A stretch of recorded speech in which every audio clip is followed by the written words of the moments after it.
I stood at the entrance of the Grand Meridian Hotel, clutching my purse with sweaty palms as guests in designer outfits streamed past me. My brother Jack's wedding day had finally arrived. Despite our strained relationship, I was determined to support him. When I approached the check-in table, a slim woman with perfectly styled hair barely glanced at me before handing me a paper badge. Limited access guest. It read in elegant script. Confusion washed over me until my mother appeared at my side, her face tight with forced cheerfulness. "That means no plate," she whispered. The words hit me like a slap. I looked over at the gift table where my envelope containing a $10,000 check Saturday. The money I'd spent 6 months saving for Jack's new beginning. I stood frozen, the badge dangling from my fingers like a shameful label. My mind flashed back to all the moments that had led to this humiliation. Growing up, I had practically raised Jack. Our parents owned a small family restaurant that demanded every waking hour of their day. As the older sibling, I naturally fell into the role of surrogate parent at the age of 12 when Jack was just 8. I packed his lunches, helped with his homework, and bandaged his scraped knees. I was the one who attended his parent-teacher conferences when our exhausted parents couldn't make it. When I turned 18, I faced a difficult choice. I had been accepted to State University with a partial scholarship, but our family restaurant was struggling. Instead of pursuing my own dreams, I deferred my enrollment and took on multiple jobs to help keep our family afloat. Meanwhile, I encouraged Jack to focus on his studies. "You're so smart, Jack," I'd tell him, as we sat at our kitchen table going through his math homework. "You're going to do amazing things someday."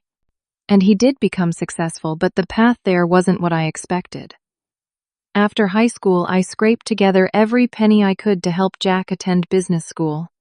I worked as a waitress during the day and a hospital aide at night, coming home only to collapse into bed for a few hours before starting again. The schedule was punishing, but seeing Jack flourish made it worthwhile. Or so I thought. During his final year at business school, I introduced Jack to my old high school friend Melissa, who worked at Baldwin & Reed, a prestigious investment firm. That connection turned into his first job opportunity. "I can't thank you enough," Betty Jack had said, hugging me tightly after he got the offer. "I'll never forget what you've done for me." But he did forget. As Jack climbed the corporate ladder, he seemed to climb away from us too. His calls became less frequent. When he did visit, he'd make subtle comments about our parents' home, our neighborhood, our simple ways of living. "Don't you think it's time to upgrade from this place?" he once asked during a rare Sunday dinner at our parents' house. "I could help you find something in a better area." The neighborhood he'd grown up in was suddenly not good enough. The food our mother prepared with love was too ethnic for his refined palate. Even my job as a nurse, which I'd finally qualified for after years of night classes, was described as admirable in a tone that suggested it was beneath him. Then Jack met Sarah during a company retreat. She came from a family with old money and connections. From the moment he brought her to meet us, I could see the way she looked around our parents' modest home with barely concealed disdain. Jack seemed embarrassed by us, rushing through introductions and making excuses to leave early. Over the next year, Jack transformed. His suits became more expensive. He traded his reliable sedan for a luxury sports car. His accent even changed, adopting the flat, polished tones of Sarah's social circle. Our shared childhood memories became awkward topics he'd quickly change. 6 months ago, Jack had called me in a panic. "Betty, I need your help," he'd said, his voice tense. "I need to borrow $10,000. It's an emergency." Despite my modest salary as a nurse, I had managed to save carefully. The amount would nearly wipe out my savings, but he was my brother. "What's the emergency?" I'd asked, already mentally preparing to transfer the funds. "I can't go into details now, but I promise I'll pay you back," he'd said, with interest. I later discovered through our mother that the emergency was an engagement ring for Sarah. Apparently, the 5-carat diamond he'd initially chosen wasn't impressive enough for her family's standards.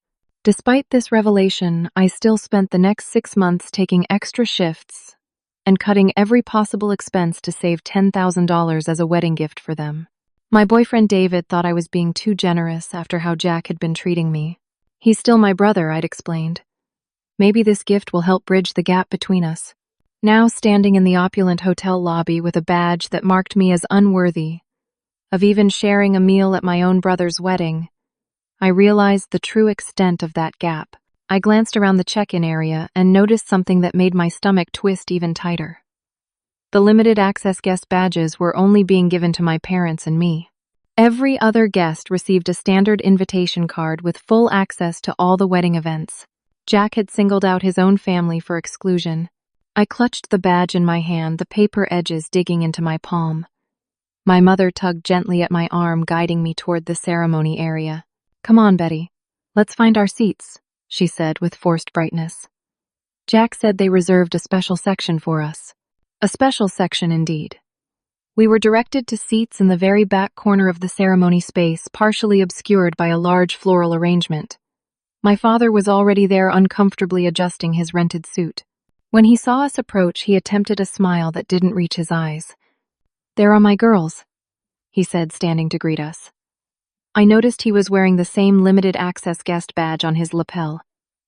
"Quite a fancy place, isn't it?" I nodded mutely, still processing the situation. The ceremony area was indeed breathtaking. Crystal chandeliers hung from the ceiling, casting a soft glow over hundreds of white roses and orchids. The chairs were wrapped in silk and adorned with more fresh flowers. A string quartet played softly in the background. "Do you know what these badges mean?" I finally asked my parents, keeping my voice low. My mother glanced around nervously before answering. "Jack explained it to us last week. We're welcome at the ceremony, but not the dinner or reception afterward. He said it was Sarah's family's decision, something about keeping the reception exclusive. And you're okay with this?" I couldn't hide the incredulity in my voice. My father patted my hand. "Now, Betty, we don't want to cause any trouble. This is Jack's big day, and these are the kind of people he's part of now. They do things differently. They do things rudely," I muttered. As more guests arrived, I watched them carefully. Sarah's family was easy to identify.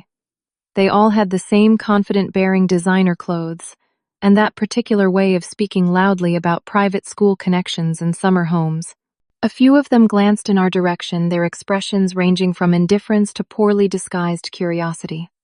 One woman in her 60s, dripping in diamonds, walked past our row and audibly whispered to her companion, "Those must be the brothers' people. Did you see their clothes, so quaint?" My cheeks burned with embarrassment and anger, but my parents pretended not to hear. They had spent what was surely a significant amount of their savings on new outfits for this wedding. My mother had been so proud of the navy dress she'd found on sale, and now this stranger was mocking her. As the ceremony space filled, a young woman about my age approached our section. She had Sarah's delicate features but a warmer smile. "Hi there, I'm Amanda, Sarah's cousin," she introduced herself cheerfully. "You must be Jack's family. I've been dying to meet you." Despite my mood, I found myself responding to her genuine warmth. "I'm Betty, Jack's sister. These are our parents, Marie and Richard. It's so nice to meet you all. Jack talks about you all the time," Amanda said, though I seriously doubted that. "I don't know why they stuck you all the way back here with these silly badges." This whole family sorting system was Sarah's idea. Something about maintaining the right atmosphere at the reception. She rolled her eyes. "So ridiculous." "Jack agreed to this?" I asked, though I already knew the answer. Amanda nodded. "Oh yeah, he went along with whatever Sarah and Aunt Catherine wanted. Between us, I think he's a bit intimidated by them." She glanced over her shoulder. "I should get back before I'm missed. Hope we can chat more later." As Amanda walked away, I felt a fresh wave of hurt. Jack hadn't just allowed this treatment of his family, he had actively participated in it.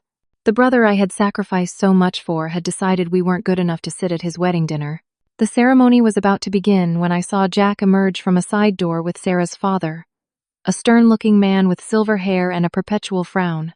They hadn't noticed me, as I slipped behind a column trying to find the restroom to compose myself.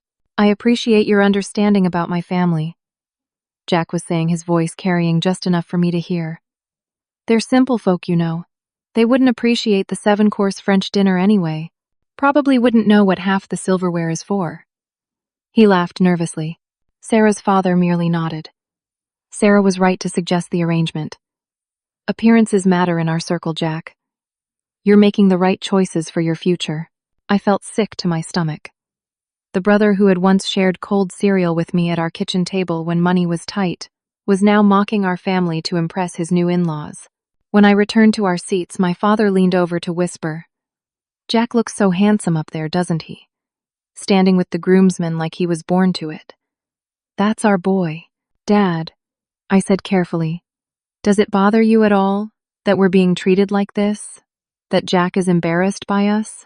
My father's expression hardened slightly. "Now, listen, Betty.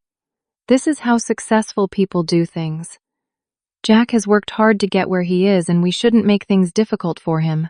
Your mother and I are proud to be here, even just for the ceremony." I bit my tongue. There was no point arguing.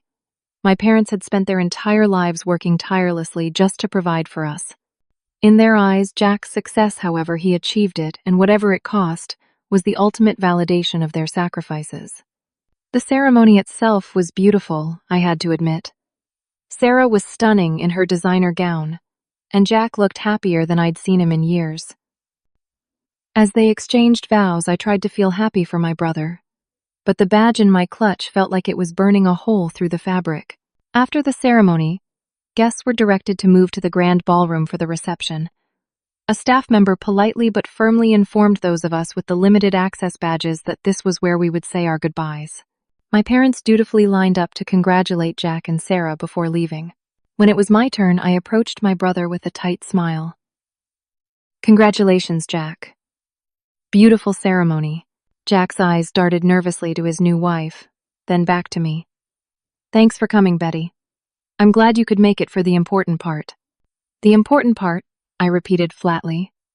"Can I talk to you privately for a minute?" Jack hesitated, then nodded. "Sure, just a quick minute, though. We have the first dance soon." We stepped away from the receiving line into a quiet alcove. Up close, I could see the fine details of his designer tuxedo, the platinum cufflinks, the $1,000 haircut. "What's going on with these badges, Jack? Why are you excluding your own family from your wedding dinner?" Jack's expression hardened. "It's not personal, Betty. It's just practical. Sarah's family is covering most of the wedding costs, and they have certain expectations. The reception is really more of a business networking event for her father's connections. So your own family isn't good enough to sit at your wedding dinner. Do you know how that makes us feel?" Jack sighed impatiently. "Look, I made sure you were all included in the ceremony, which is the meaningful part anyway. I don't see why you're making such a big deal about missing some rubber chicken dinner and boring speeches." "It's not about the food, Jack. It's about being publicly labeled and excluded. It's about you being ashamed of us." "I'm not ashamed," he protested, but couldn't quite meet my eyes. "And speaking of family obligations, when are you planning to pay back that loan?" "It's been 6 months. I stared at him, momentarily speechless. "The $10,000 for Sarah's ring. You said that was an emergency loan, but I just gave you a gift of the same amount." I assumed. "You assumed wrong," Jack cut me off. "A gift is a gift and a loan is a loan. That's how business works, Betty. We're not in business, Jack. We're family." "Exactly," he said with a condescending smile. "And family helps each other out. You helped me when I needed it, and I'll pay you back eventually. That's how it works." I looked at my brother, really looked at him, and realized I barely recognized the person standing before me. The Jack I had raised, the little boy who once cried when he accidentally broke my science project and then stayed up all night helping me rebuild it, was gone.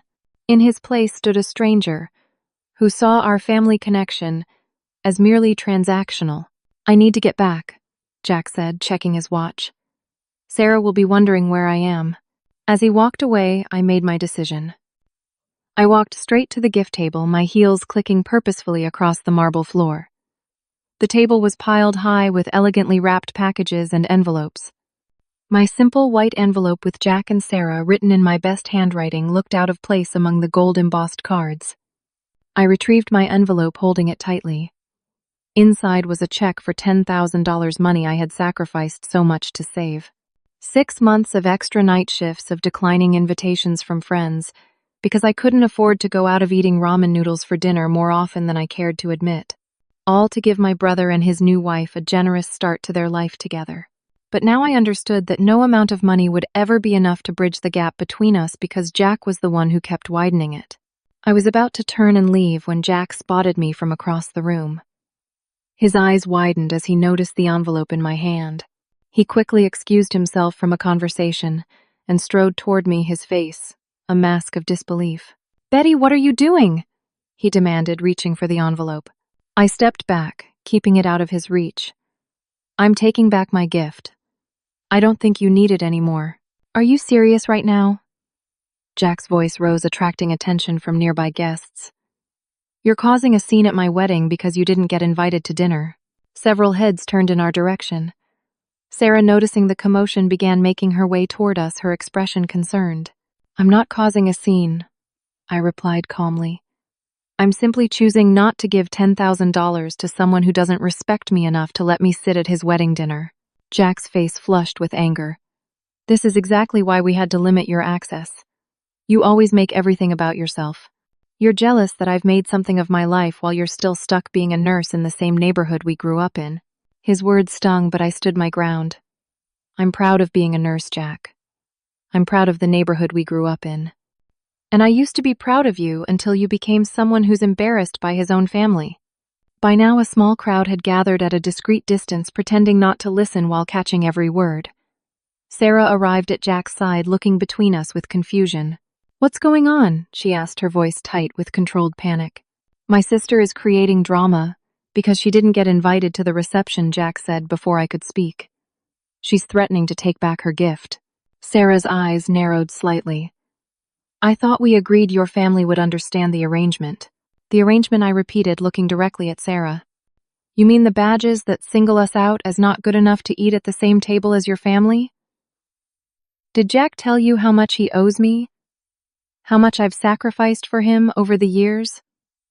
Sarah's perfect composure faltered for a moment. "Jack said your family was happy with the ceremony only. He said you wouldn't be comfortable at the formal dinner." I laughed without humor. "Of course he did. Did he also tell you that he borrowed $10,000 from me 6 months ago for your engagement ring? Money that he has no intention of repaying." Sarah's eyes widened, darting to Jack. "You borrowed money for my ring? You told me it was an investment bonus." Jack's face reddened further. "Betty, stop it. You're ruining everything." "I'm not the one who ruined things, Jack. You did that when you decided to be ashamed of where you come from." I clutched my envelope tighter. "I'm leaving now. Congratulations on your wedding." As I turned to walk away, Jack grabbed my arm. "You can't leave. What will everyone think?" I pulled my arm free. "That's always been your problem, Jack. Caring more about what others think than about what's right." I had only made it a few steps when my parents appeared, their faces etched with distress. "Betty, what are you doing?" my mother pleaded. "Don't ruin Jack's big day. Come back and apologize to your brother." My father added, his voice stern but trembling slightly.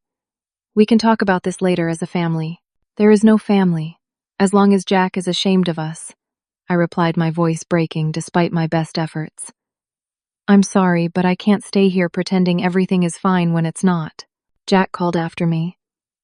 "If you walk out now, don't expect to be welcome at family gatherings anymore." I turned back one last time.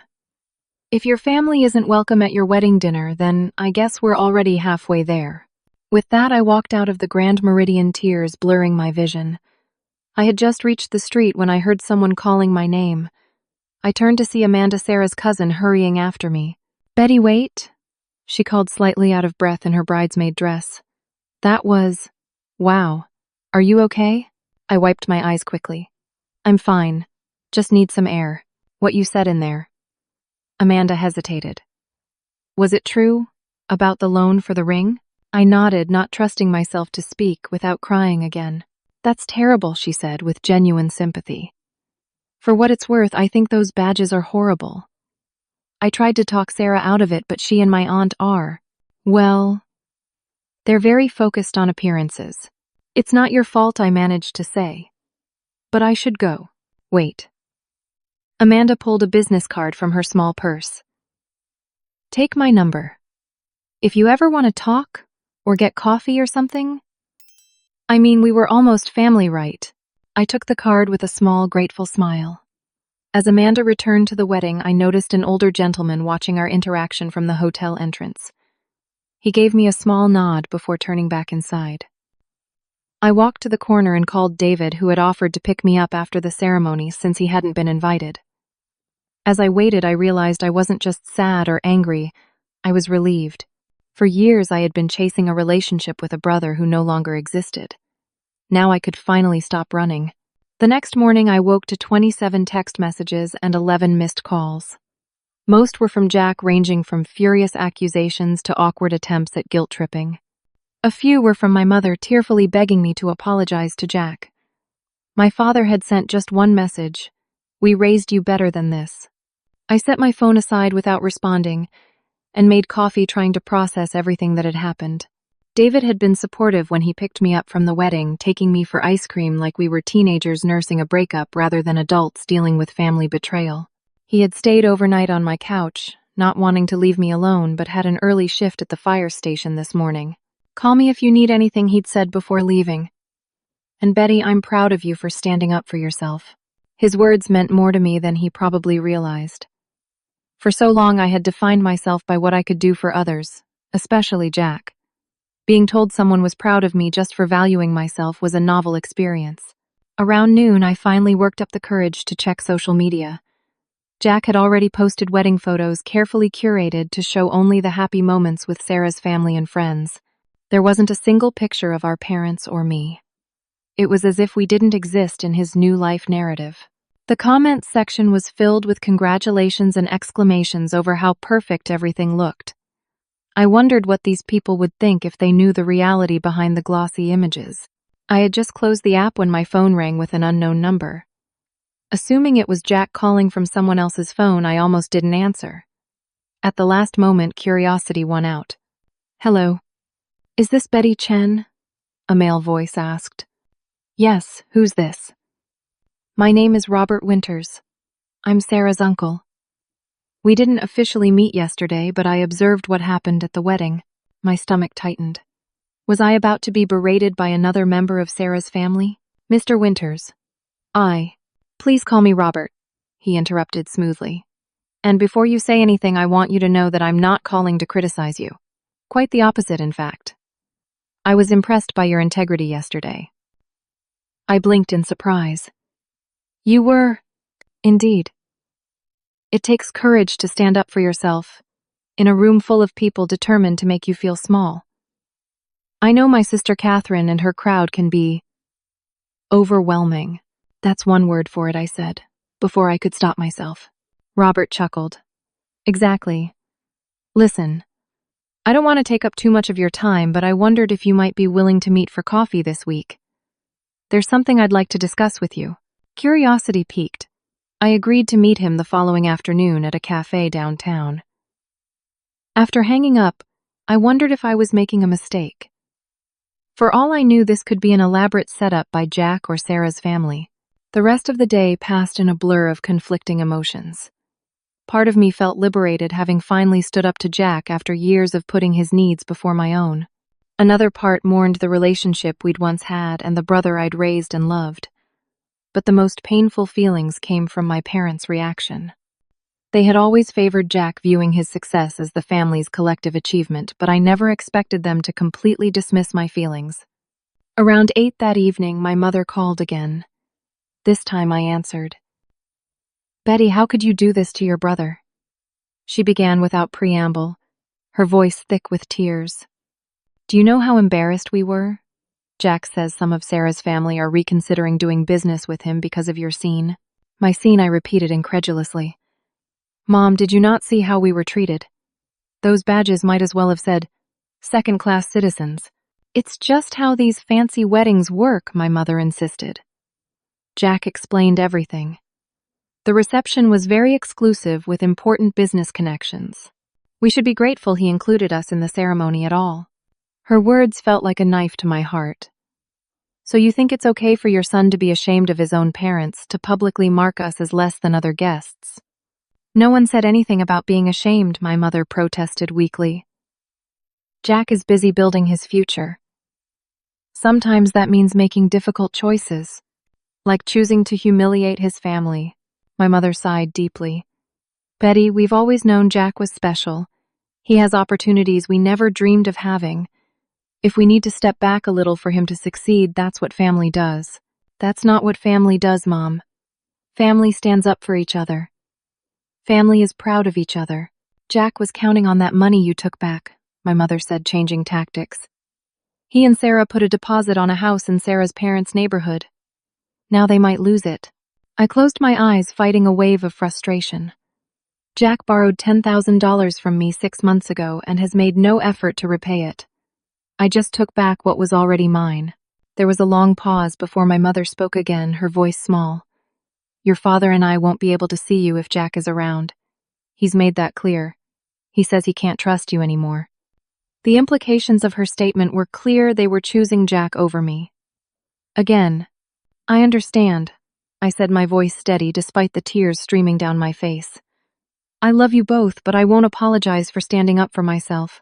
After hanging up, I curled up on my couch and finally allowed myself to truly cry. Years of sacrifices, of putting Jack first, of believing that family meant unconditional support, all of it seemed to crumble around me. I had lost my brother, and now it seemed my parents too. The next few days passed in a fog of grief and second-guessing. I threw myself into work, grateful for the distraction of 12-hour shifts at the hospital. My colleagues noticed something was wrong, but I deflected their concerns with vague mentions of family drama. On Wednesday afternoon, I met Robert Winters at the cafe as planned. He was already seated when I arrived, a distinguished man in his early 60s with the same patrician features as Sarah, but with kind eyes that crinkled when he smiled.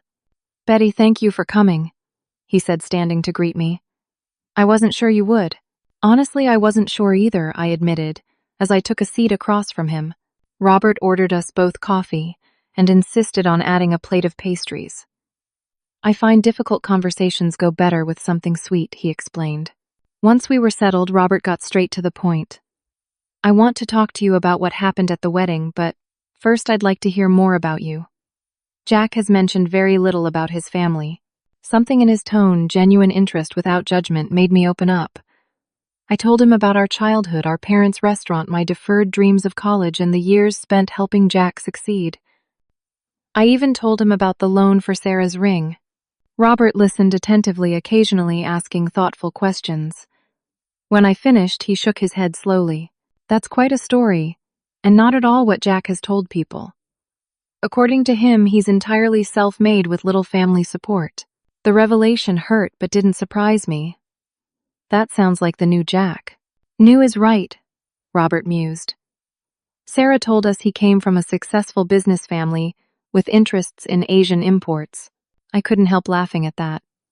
Our parents' Chinese restaurant barely broke even most years. We lived in a 2-bedroom apartment above it until I was 16. Robert's expression turned serious.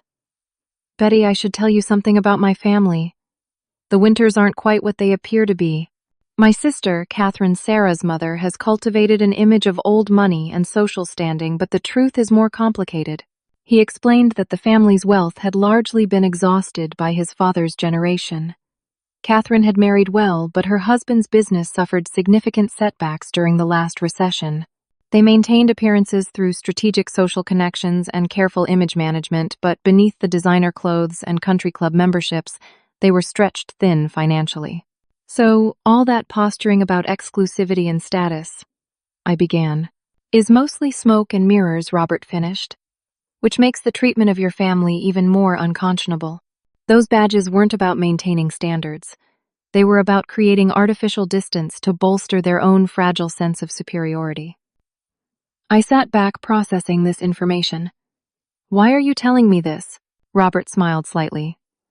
Because I recognize something in you that's increasingly rare: integrity and genuine work ethic. Unlike my niece and her parents, I built my portion of the family business back through actual hard work, not pretense. He went on to explain that he ran a healthcare consulting company that worked with hospitals nationwide to improve patient care systems. We're always looking for people with both healthcare experience and personal integrity. Your nursing background, combined with what I've observed about your character, suggests you might be a good fit for our organization. I was stunned. You're offering me a job. I'm offering you an interview, Robert clarified. The position would utilize your nursing experience, but in a broader capacity with significantly better compensation. No promises, but I believe you have potential. As I walked home from the cafe, my mind spun with possibilities. Robert's job offer felt too good to be true, but he had seemed genuine. He'd even encouraged me to research his company before the interview. Part of me wondered if I should be suspicious of his motives, but another part desperately wanted to believe that something positive could come from this painful situation. That evening, Amanda, Sarah's cousin, texted me, "Hope you're doing okay. The family is still talking about what happened. Half of them are scandalized, half secretly impressed. Sarah's been asking questions about the ring money. Think she's seeing Jack in a new light." The message brought a small measure of comfort. At least someone in Sarah's family had seen through the facade. As days turned into weeks, the silence from my parents became a painful new normal. I threw myself into preparing for the interview with Robert's company while continuing my nursing shifts. The $10,000 I'd reclaimed went into a savings account, which I eventually used to enroll in night classes to complete my Bachelor of Science in Nursing, a degree I'd abandoned years ago to help Jack through school. David remained steadfastly supportive, helping me study and encouraging me to prioritize my own dreams for once. "You've spent your life taking care of others," he said one night as we reviewed flashcards for my advanced pathophysiology class. "It's your turn now." 6 weeks after the wedding, I received a text from my mother. "Jack and Sarah are having problems. He needs his family now."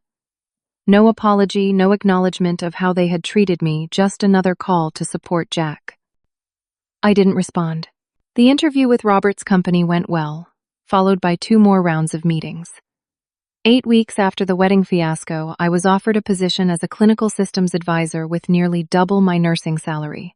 The job would allow me to use my healthcare knowledge to help hospitals implement more efficient and patient-centered care systems. For the first time in my adult life, I felt like I was moving forward for myself, not for someone else. The girl who had sacrificed college to support her family was finally pursuing her own path. But as my professional life flourished, the family rift remained painful. My parents maintained minimal contact, calling occasionally with awkward conversation that carefully avoided any mention of Jack or the wedding. I learned through these stilted calls that they were giving Jack money regularly, money they could ill afford now that they were approaching retirement age. Despite everything, I couldn't help worrying about them and about Jack. Whatever he had become, he was still the little brother I had raised. But I had learned the hard way that I couldn't help someone who viewed my support as an entitlement rather than a gift. Then 6 months after the wedding, fate intervened in an unexpected way. I was grabbing coffee before work when I heard a familiar voice ordering at the counter. My stomach dropped as I turned to see Jack looking nothing like the polished groom from the wedding. His hair was unkempt, his designer clothes replaced by a rumpled button-down and jeans. Dark circles shadowed his eyes, and he hadn't shaved in what looked like days. My first instinct was to slip out unnoticed, but before I could move, he turned and saw me. For a moment, we just stared at each other, the air heavy with 6 months of silence and unresolved hurt. "Betty," he said finally, his voice hoarse. "I didn't expect to see you here." "It's near my new office," I replied, unsure what else to say. Jack nodded, glancing around awkwardly. "New job, that's good." "Yes, it is." I agreed, then asked the question I couldn't hold back. "Are you okay, Jack? You look like hell." He attempted a smile that didn't reach his eyes. "Yeah, I know." An uncomfortable silence stretched between us until Jack sighed deeply. "Can we talk? Just for a few minutes?" Every instinct warned me to protect myself, to walk away before he could hurt me again. But the big sister in me couldn't ignore how lost he looked. 5 minutes, I conceded. "There's a table in the corner." Once seated with our coffees, Jack stared into his cup, as if it held the answers to questions he was afraid to ask. Finally, he looked up. "My marriage is falling apart," he said bluntly. "Sarah found out I've been lying about a lot of things." Despite everything, I felt a pang of sympathy. "What kind of things?" Jack ran a hand through his disheveled hair. "Everything. My background, my finances, my position at the firm. I've been pretending to be someone I'm not since the day I met her." "Why?" I asked. genuinely curious. The Jack I grew up with was a good person. Why wasn't that enough? His eyes flickered with something like shame. Because I wanted to be exceptional. When I started at Baldwin and Reed, I saw how the truly successful people lived, not just comfortable but powerful. I wanted that life so badly I could taste it. So you reinvented yourself, I supplied. Completely, Jack admitted. I told Sarah my parents owned a successful import business, not a struggling restaurant. I implied I had an MBA from Wharton when I actually have a business degree from State. I let her believe I was on track to make partner when I'm really just a mid-level account manager. I shook my head trying to understand. But she must have realized eventually that you were living beyond your means. Jack's expression darkened. That's where things really went wrong. I kept taking bigger and bigger financial risks to maintain appearances. Credit cards, personal loans, even some questionable investment schemes. After the wedding, it all started crashing down. The house deposit Mom mentioned fell through when the bank did a deeper credit check, Jack confirmed. Sarah was furious. Her parents were embarrassed in front of their friends. That's when the real questioning started, and one lie after another began unraveling. As Jack continued explaining his spiral of deception, I felt an odd mixture of vindication and sadness. The brother who had been so quick to judge our family's modest lifestyle had been living a financial house of cards. Sarah moved back in with her parents 3 weeks ago, Jack concluded. She says she needs time to think, but I know she's talking to divorce lawyers. Her father has basically blacklisted me in the industry. I could lose my job. I'm sorry, I said, and meant it. Whatever anger I still harbored, I took no joy in his suffering. Jack looked at me with desperate eyes. Betty, I need your help. I know I don't deserve it after how I treated you, but I don't know who else to turn to. I need a loan to get caught up on some debts. Just $20,000 to keep the creditors off my back, until I can sort things out. The request hit me like a bucket of cold water. After everything that had happened, after all the pain and humiliation, his first instinct was still to ask me for money. Are you serious right now? I asked quietly. Jack misinterpreted my tone as consideration. I know it's a lot, but I promise I'll pay you back this time. I've learned my lesson. No, Jack, I said firmly. I'm not giving you another penny. That's not the kind of help you need. His face fell, then hardened with familiar defensiveness. Right. Of course. You're just going to abandon me when I need you most after all I've done for you. All you've done for me, I repeated incredulously. Jack, I put my entire life on hold to help you succeed. I worked multiple jobs to put you through school. I introduced you to the connection that got you your job. What exactly have you done for me other than exclude me from your wedding dinner and lie about where you came from? Jack flinched as if I'd slapped him. That's not fair. I was under a lot of pressure from Sarah and her family. Life is pressure, Jack. Integrity is what you do under pressure. We sat in tense silence until Jack spoke again, his voice smaller. So what am I supposed to do? My life is falling apart. For the first time in our conversation, I saw a glimmer of the brother I'd once known, vulnerable, uncertain, but with potential for growth. My anger began to soften, not into submission, but into something more constructive. I can't give you money, I repeated, but I can help you come clean and rebuild honestly. That starts with telling the truth to everyone. Sarah, her family, our parents, yourself. They'll hate me, Jack whispered. Maybe, I acknowledged. Or maybe they'll respect you for finally being honest. Either way, you can't build a real life on lies. Jack stared at his now cold coffee for a long moment. I don't even know where to start. You start by stopping the bleeding, I said practically. You need to figure out exactly what you owe and to whom. You need a realistic budget based on your actual income. You need to downsize your lifestyle dramatically. And you need to have some very difficult conversations with Sarah and our parents. Our parents, Jack looked confused. Yes, Jack. Did you know they've been giving you money they can't afford? Dad delayed his cataract surgery to lend you $5,000 last month. Jack blanched. He told me it was from their savings. Their savings for medical expenses they can't cover with Medicare, I clarified. Mom's still working part-time at 68 because they can't afford to fully retire. Yet they keep giving you money because you're building your future. Shame washed over Jack's face. I didn't know, he said quietly. I never asked where the money came from. I just expected it would be there.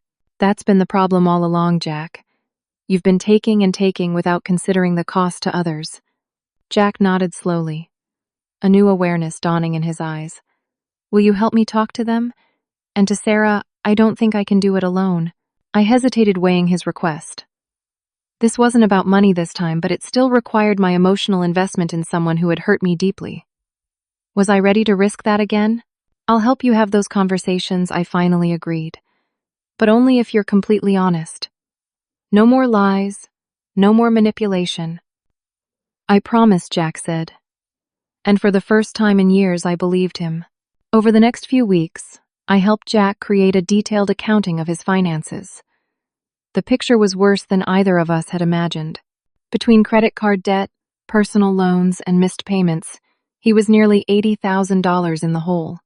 A staggering amount for someone who, beneath the designer suits and fabricated pedigree, was really just a mid-level employee. With a decent but not extraordinary salary, we worked together to create a realistic budget and debt repayment plan.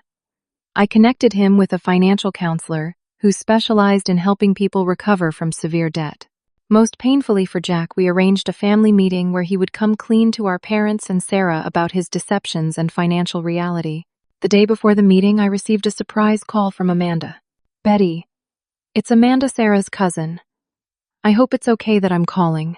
Of course, I assured her. What's up? Sarah told me about the meeting tomorrow. She's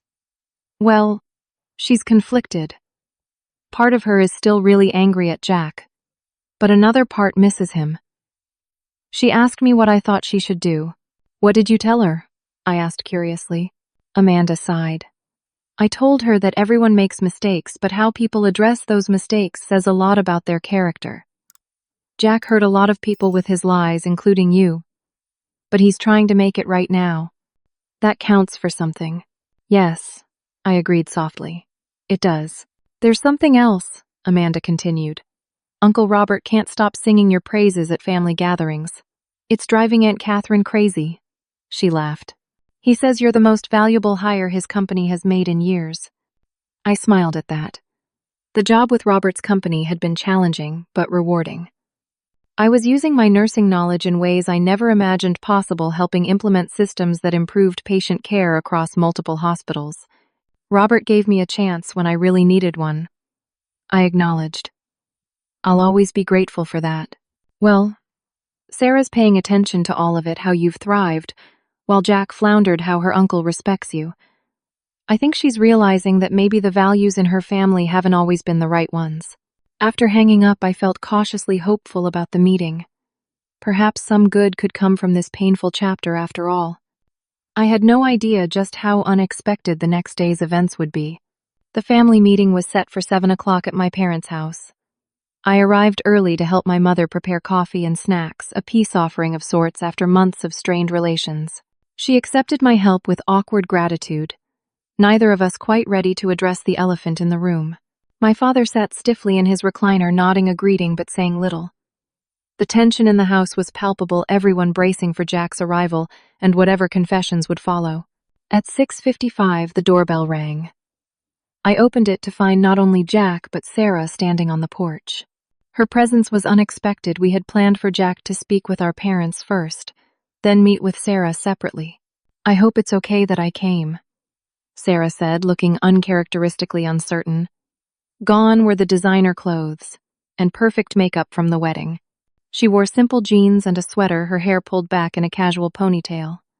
Jack said he was going to tell the whole truth tonight, and I realized I needed to hear it directly, not secondhand. I nodded, stepping aside to let them in. Of course. We're all here to listen.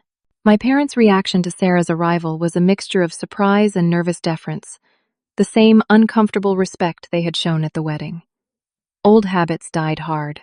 Once we were all seated in the living room, an awkward silence fell. Jack cleared his throat, his hands fidgeting in his lap. Thank you all for coming. He began formally, then immediately shook his head. Sorry, that sounds like I'm starting a business meeting. Let me try again. He took a deep breath.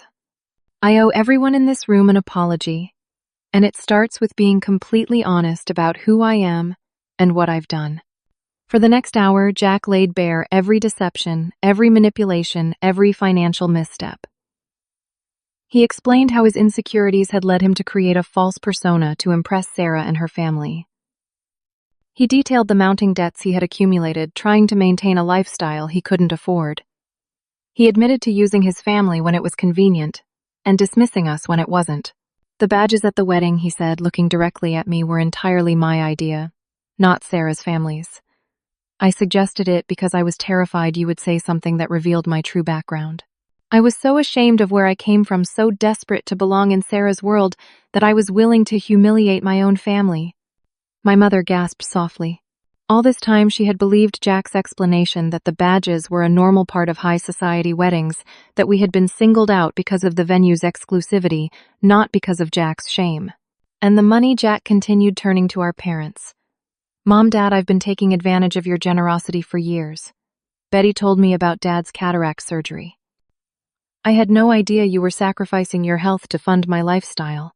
My father shifted uncomfortably. We wanted to help you succeed, son. That's what parents do. No, Jack said firmly. Parents support their children's growth, not their deceptions. I manipulated you by making my problems sound more urgent than they were.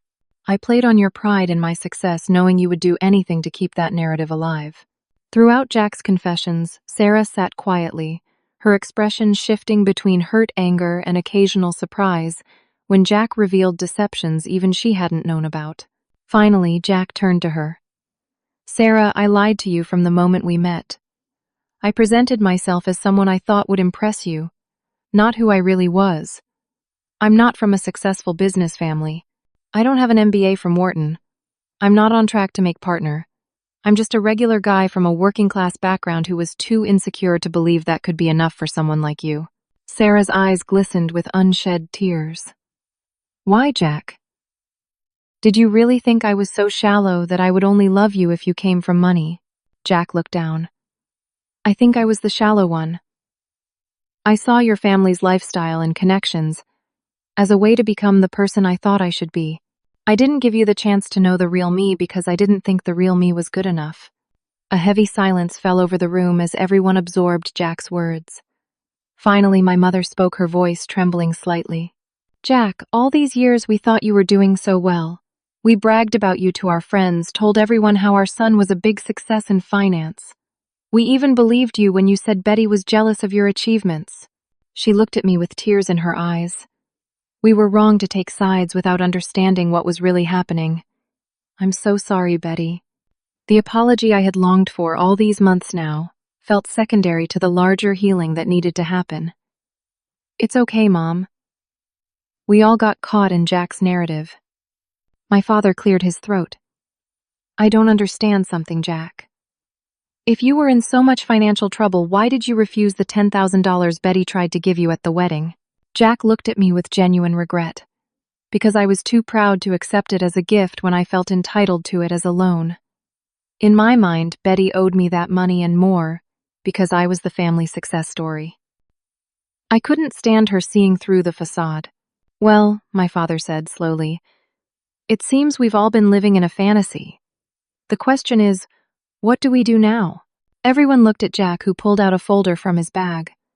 I've been working with Betty to create a complete accounting of my debts and a realistic repayment plan.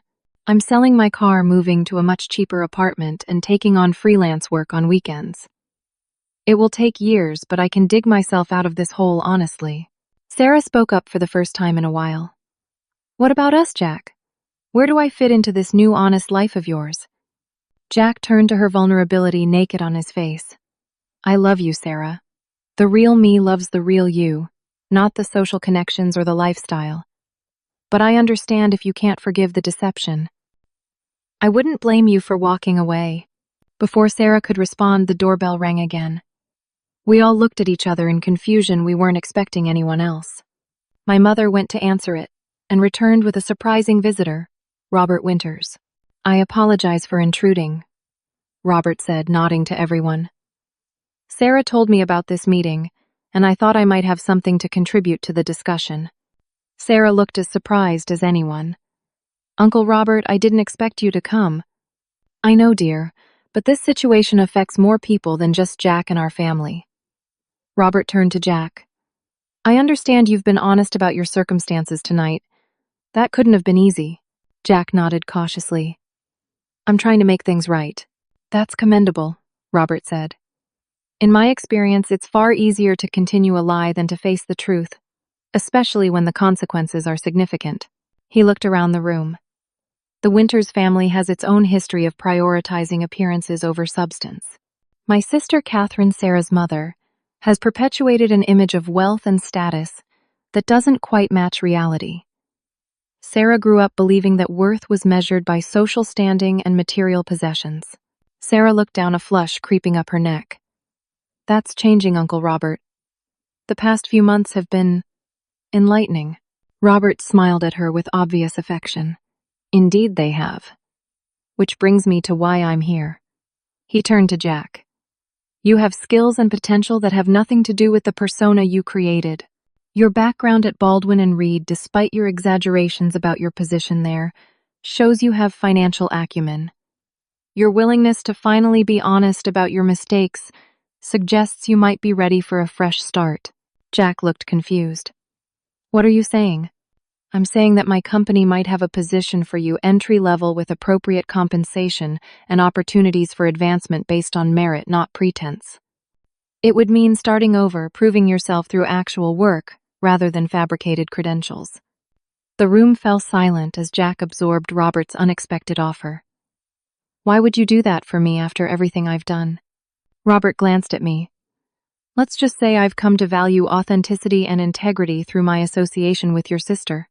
Betty has shown me that true character reveals itself not when things are easy but when they're difficult. You're facing perhaps the most difficult moment of your life right now, and how you move forward will define you far more than your past mistakes. Jack looked overwhelmed. I don't know what to say. You don't need to decide tonight, Robert assured him. Take time to consider it. The offer stands regardless of what happens between you and Sarah. This is about giving you a chance to rebuild professionally on honest terms. The conversation continued late into the night, with hard truths acknowledged and tentative steps toward reconciliation. My parents struggled to adjust their perception of their golden child, but seemed relieved to finally understand the reality of our family dynamics. Sarah remained guarded but engaged, suggesting that while trust was broken, it might not be irreparable. As for me, watching my brother strip away his false identity was both painful and oddly freeing. The Jack sitting before us now, humbled, honest, and genuinely remorseful, was closer to the brother I had raised than the stranger he had become. When the meeting finally ended, Sarah pulled me aside. Betty, I owe you an apology too. I judged you and your family without ever really knowing you. The badges, the exclusion, I should have questioned it all, but I was too caught up in having the perfect wedding. We all make mistakes, I said, thinking of how far we had all come in 6 months. Jack and I have a lot to figure out, Sarah continued. But whatever happens between us, I hope you and I can get to know each other properly this time. As I drove home that night, I reflected on the unexpected turns my life had taken since that painful moment at Jack's wedding. The hurt and betrayal had been real, but they had also freed me to finally prioritize my own dreams and worth. Sometimes it seemed you had to lose what you thought you wanted to find, what you truly needed. 1 year later, I stood in the backyard of my parents' home watching, as Jack helped our father set up folding chairs on the lawn. The yard had been transformed with simple but elegant decorations. White lights strung between trees, wildflowers in mason jars on each table. A small wooden arch draped with greenery. More to the left, Dad, Jack called out, gesturing with his free hand. We want to make sure everyone has a good view. My father adjusted the row of chairs, his movements more spry than they had been a year ago. The cataract surgery he had finally gotten 6 months earlier had given him a new lease on life, allowing him to return to his hobbies of woodworking and gardening. The arch Jack and he had built together stood as testament to their rekindled relationship. So much had changed in 12 months. After that fateful family meeting, Jack had accepted Robert's job offer, starting at the bottom rung of the company ladder. The pay was modest compared to his previous salary, but it was honest work with a clear path for advancement based on actual performance rather than fabricated credentials. He had sold his luxury car, moved out of his expensive apartment, and embraced a lifestyle aligned with his true financial situation. The debt repayment plan we had created together was working slowly but surely. He would be paying off his mistakes for years, but each month brought him closer to financial integrity. My parents had undergone their own transformation. The revelation of Jack's deceptions had forced them to confront their own role in enabling his behavior and neglecting my contributions. Our relationship had healed, gradually strengthened by honest conversations and new boundaries. For the first time in my adult life, I felt truly seen by them. "Betty, where should we put the cake table?" My mother's voice pulled me from my thoughts. I turned to see her emerging from the house with Sarah, both carrying trays of homemade appetizers. The two had developed an unexpected bond over the past year, with Sarah taking a genuine interest in learning my mother's recipes and family stories. "Under the oak tree would be perfect, Mom," I called back. "It's shady there." As I watched my mother and Sarah arrange the food, David appeared beside me, slipping his arm around my waist. "Everything looks beautiful," he said, kissing my temple. "You've all done an amazing job." I leaned into him, grateful for his steady presence throughout the tumultuous year. "It's hard to believe how much has changed since Jack's first wedding." David chuckled. "From limited access guest to maid of honor. Quite the upgrade." I smiled at the irony. Today was Jack and Sarah's vow renewal ceremony, a small, intimate gathering of only close family and friends. After months of counseling, honest communication, and rebuilding trust, they had decided to recommit to each other, this time with full transparency and realistic expectations. Sarah appeared beside us, smoothing her simple white sundress. Unlike her first wedding gown, which had cost more than a small car, today's attire was modest, but no less beautiful for it. "Nervous?" I asked her. She shook her head, her eyes finding Jack across the yard. "Not this time. The first wedding was about impressing others. This one is just about us." The Sarah I had met a year ago would have been horrified by this backyard ceremony with its homemade decorations and potluck reception. But the woman standing before me now understood that authenticity trumped appearances. "Uncle Robert just pulled up," she said, nodding toward the driveway where Robert and Amanda were unloading chairs from their car. Robert had become an unexpected constant in all our lives. Beyond giving both Jack and me professional opportunities, he had served as a mentor to my brother, helping him navigate the challenges of rebuilding his life and reputation from scratch. And much to his sister Catherine's dismay, Robert had made it clear that he valued substance over status in all his relationships. As guests began to arrive, a mix of my parents' longtime friends, my hospital colleagues, Sarah's relatives, including a reluctant Catherine and Jack's new co-workers, I was struck by how different this gathering felt from the Polyus wedding a year ago. There were no status symbols, no VIP sections, no badges to mark who belonged where. Everyone was welcomed equally to the celebration. Once all 40 guests were seated, Jack took his place under the arch, with our family's longtime pastor. Sarah's father walked her down the aisle formed by the rows of chairs, his expression a mixture of resignation and growing respect for the more authentic life his daughter had chosen. The ceremony was brief but heartfelt. Jack and Sarah had written their own vows, each acknowledging past mistakes and committing to a future built on honesty and mutual growth. When Jack spoke about learning the true meaning of success from his sister, I felt tears spring to my eyes. "Betty taught me that real success isn't measured by job titles or bank accounts," he said, his voice steady and sincere. "It's measured by integrity, by the way you treat those who love you, by your willingness to face hard truths rather than convenient fictions." I lost sight of that for a long time, but I promised to never forget it again. After the ceremony, as we all enjoyed the potluck dinner and homemade cake, my father stood to offer a toast.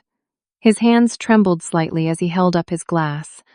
To Jack and Sarah, he began for showing us that second chances are possible when they're earned through honesty and hard work. He paused, his eyes finding mine across the gathering. And to Betty, who had the courage to stand up for what was right even when it was difficult. "You taught our family the true meaning of loyalty." As glasses clinked and conversations flowed around me, I reflected on the journey of the past year. The painful confrontation at Jack's first wedding had been a turning point not just for him, but for all of us. It had forced us to examine the values we claimed to hold against the actions we actually took. Jack's path to rebuilding his life hadn't been easy. There had been setbacks and difficult moments when the temptation to return to old patterns must have been strong. But with each honest choice, each humble acknowledgement of his limitations, he had become more genuinely successful than his false persona had ever been. After dinner, as twilight descended and the white lights twinkled overhead, Jack approached me with 2 glasses of champagne. "Can we talk for a minute?"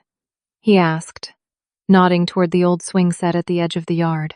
We sat side by side on the swings just as we had countless times growing up. For a moment, neither of us spoke, simply taking in the gathering of loved ones laughing and dancing on the lawn. "Do you remember when I broke your science project in 8th grade?" Jack finally asked. "The solar system model you'd spent weeks building?" I nodded, smiling at the memory. "You stayed up all night helping me rebuild it. We were both zombies at school the next day." "That was the real me," Jack said quietly. "Somewhere along the way I lost him. I convinced myself that success meant becoming someone else entirely, someone who would be embarrassed by his family rather than grateful for them." "The real you found his way back," I said, bumping my shoulder against his. Jack nodded, his eyes serious. "Thanks to you. When you walked out of my wedding with that check, it was the first time anyone had ever held me truly accountable. It hurt like hell, but it was exactly what I needed." "It hurt me too," I admitted. "I thought I'd lost my brother for good. Instead, you saved him." Jack raised his glass. "To limited access badges, the best thing that ever happened to me, even if I didn't know it at the time." I laughed and clinked my glass against his. "To honest new beginnings." As the evening wore on and guests gradually departed, David found me helping my mother pack up leftover food in the kitchen. "Your family has come a long way," he observed, wrapping containers of cake for guests to take home. My mother nodded, her eyes misty. "We all needed to learn the same lesson, just in different ways. Worth isn't measured by appearances or achievements. It's measured by how we treat each other when things get hard." Later, as David and I drove home under a canopy of stars, I thought about the contrast between today's genuine celebration and the hollow spectacle of Jack's first wedding. The badge that had once marked me as less than had actually set me free. Free from the endless cycle of sacrifice without recognition. Free from measuring my worth through my brother's approval. Free to build a life that reflected my own values rather than someone else's expectations. "Penny, for your thoughts?" David asked, glancing over at me. "I was just thinking about how sometimes the most painful moments in our lives turn out to be the most transformative," I replied.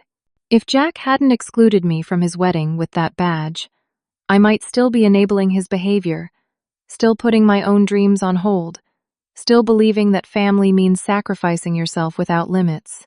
And I wouldn't have this amazing, strong, boundary-setting woman beside me," David added with a smile.